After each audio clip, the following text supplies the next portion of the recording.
नमस्कार दोस्तों, जय हिंद। मैं रूबल धनखड़ और आप देख रहे हैं राउडी व्लॉग। सबसे पहले तो आज मेरे लिए बहुत खुशी का दिन है, मेरी फैमिली के लिए बहुत खुशी का दिन है, इंडिया के लिए बहुत खुशी का दिन है, दिल्ली पुलिस के लिए बहुत खुशी का दिन है, क्योंकि मेरे पिताजी आज रिटायर हो रहे हैं दिल्ली पुलिस की सर्विस से। और वो होना नहीं चाहते थे, बिकॉज़ वो और काम करना चाहते थे। और भगवान ने उन्हें जो जेनेटिक दी है, फैमिली ने जो जेनेटिक दी है, वो अभी भी काफ़ी यंग लगते हैं और मोटिवेट है काम करने के लिए। लेकिन 60 वर्ष के हो चुके थे 9 तारीख को, तो आज रिटायरमेंट है। मैं भी भाग के आया हूँ फटाफट वर्कआउट करने। और ये मेरे पिताजी ने ही बोला है, जा तू वर्कआउट करके आ, फिर उन्हें जहाँ से वो रिटायर हो रहे हैं वहाँ से सम्मानित करके साथ में लेके आएंगे। अभी लेग्स का वर्कआउट कर रहा है, और लेग्स के वर्कआउट में सबसे मेन जो दिक्कत आती है वो आती है कि पूरी बॉडी एग्जॉस्ट हो जाती है। और ऐसा कुछ नहीं है, लेग्स का वर्कआउट करना चाहिए। मुझे थोड़ा नी में प्रॉब्लम थी, इसीलिए मैं थोड़ा अवॉइड कर रहा था, लेकिन अभी रिकवर हो चुकी है। सबसे हार्ड मसल यही है और सबसे बड़ी मसल भी इनमें से ही है। वैसे तो ट्रैप की होती है, लेकिन अगर देखा जाए तो हाफ बॉडी हमारी लेग्स है, तो ये ट्रेन करना बहुत ज़रूरी है। मेरी इंजरी है अभी भी नी में, लेकिन कोशिश की है, हो जाएगी ठीक। चलिए पापा जी वेट कर रहे हैं। घर तो मैं आ गया हूँ, लेकिन मेरा हमेशा रिकॉर्ड रहा है मैं सबसे लेट होता हूँ, सिर्फ जिम की वजह से। और अभी डांट पड़ रही है, तो फटा मैं पहले कपड़े पहन लूँ, फिर आपसे बात करता हूँ। से ये शूज़ आए, इनके अलावा दूसरे पहनने का मन ही नहीं करता। कंफर्टेबल और ग्रिप एक नंबर। तो आखिरकार मैं हो ही गया हूँ रेडी। बताना मत किसी को, फटाफट पानी नहीं डाला है मैंने और ऐसे ही रेडी हो गया हूँ। कोई शर्म की बात नहीं है, आके नहा लेंगे आराम से। लेकिन काम ज़रूरी है, वर्कआउट ज़रूरी था, और हाइजीन रखता हूँ मैं हमेशा अपने आप को, नहा के जाता हूँ। हाँ, और रेडी हो चुका हूँ। अभी आपको दिखाता हूँ 60 वर्ष का जवान। और जो लोग बोलते हैं कि जब रिटायर होते हैं तो दांत नहीं होते हैं पुलिस वालों के, पेट निकला होता है, हेयर जड़ जाते हैं, मैं आपको एक एग्जांपल दिखाता हूँ अभी। तो ये रहे हमारे 60 वर्ष के जवान। पापा जी एक बार बालों में हाथ मार दो पहले, रिटायरमेंट से पहले। तो ये मतलब ये जो जेनेटिक है ना, ये हमारे जो पुश्तैनी जेनेटिक मैं मानता हूँ इनको, क्योंकि दादाजी के भी बाल काले थे। और हमारे घर से जितने भी लोगों ने सर्विस की है वो सब मतलब फिट रहे हैं हमेशा, और देश को सर्व करने की कोशिश करी है। तो आज आप रिटायर हो रहे हो डिपार्टमेंट से, तो कैसा लग रहा है आपको? कुछ वर्ड्स। भाई देखो, अपने रोजगार को तो छोड़कर कोई खुश होता नहीं, और जो हमारा डिपार्टमेंट है हमारा तो सेवा का है खाली, और छोड़ते हुए भी दुख होता है।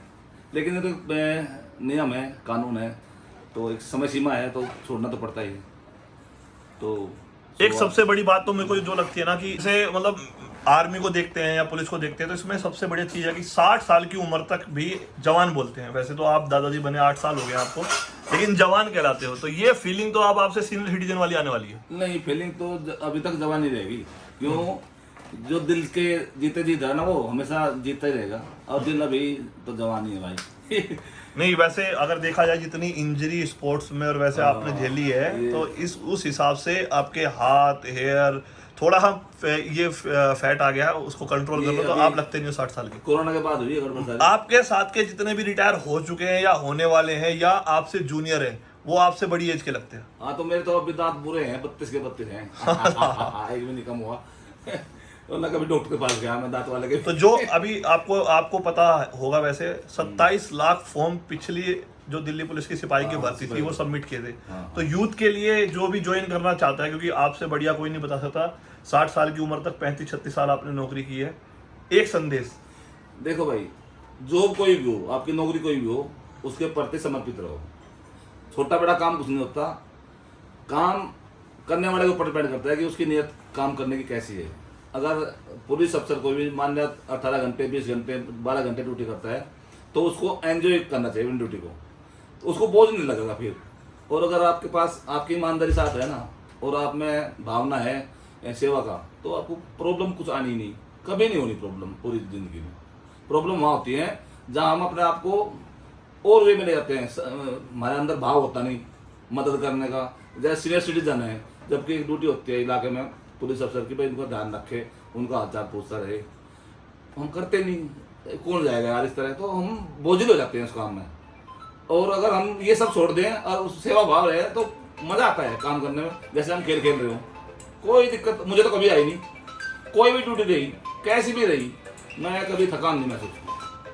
भी रेडी हो चुका। आनी, क्या कहना चाहोगे? आपके दादू रिटायर हो रहे हैं। रेडी, मैं तो खुश हो रहा हूँ। खुश कैसे? आपने क्या सीखा? मतलब मेरे को भी बड़े होके पुलिस अफसर बनना है। अच्छा, ये सीखा। मैं सॉन्ग गा रही थी। कौन सा? चांद सी महबूबा हो मेरी, कब ऐसा मैंने सोचा था, ना तुम बिल्कुल वैसी हो जैसा मैंने सोचा था। हाँ तुम कहा है ना तुम बोला है। गाने की वर्डिंग पे ध्यान दो।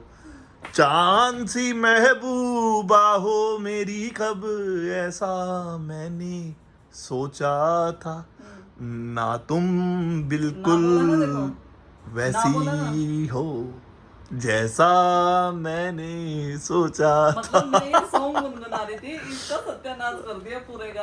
अरे मेरी पता नहीं कैसी लगी होगी आवाज, गाली तो नहीं मिलेगी? ऐसा है भैया, मैं कोई गायक नहीं हूँ, लेकिन पुराने गानों की जो वर्डिंग रहती है माशा अल्लाह, एक एक शब्द का मीनिंग होता है।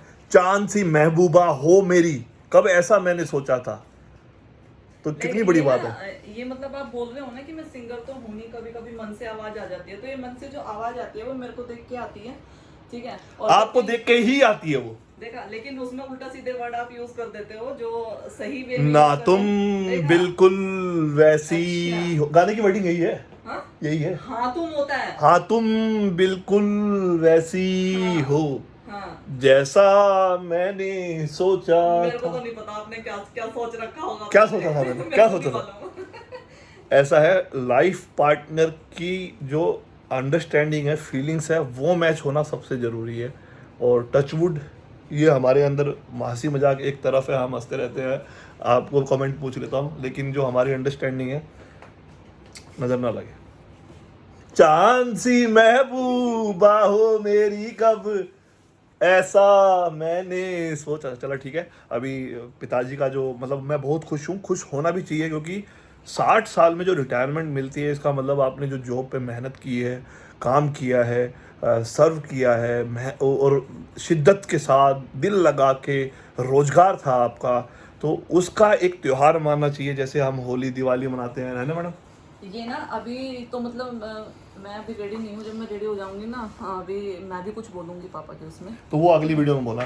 तो यही था आज का व्लॉग। खुश हूँ, बहुत खुश हूँ, और ये एक त्यौहार की तरह मनाना चाहिए। जिसके घर में भी जो भी पेरेंट्स हैं या कभी वो रिटायर होते हैं, चाहे गवर्नमेंट हो चाहे प्राइवेट हो, तो ये एक त्यौहार के रूप में मनाना चाहिए। और मेरे फादर ने बहुत मेहनत की है, मैंने देखा है।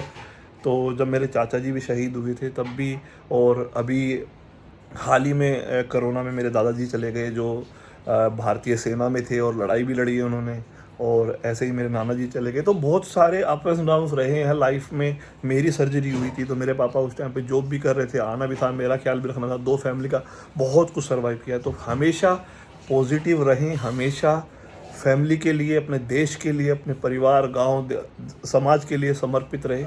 यही था आज के व्लॉग का मकसद।